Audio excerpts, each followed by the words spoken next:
दुनिया के हर अरूज को ज़वाल है।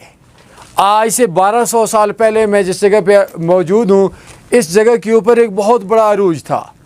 हर दुनिया के इंसान ने जो अरूज पे पहुँचता है उसका ज़वाल मुक़द्दर होता है।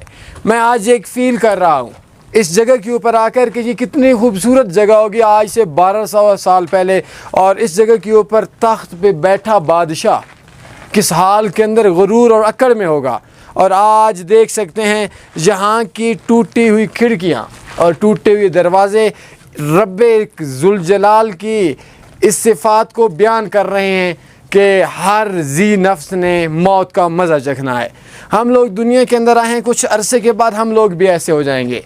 हमारे मुक़द्दर के अंदर भी ज़वाल होगा, हम लोग भी कब्रों में चले जाएंगे और हमारे रहने सहने के जो महल हैं वो भी ख़त्म हो जाएंगे। तो ये दुनिया कोई रहने की जगह नहीं है, आखिरत की तैयारी करें।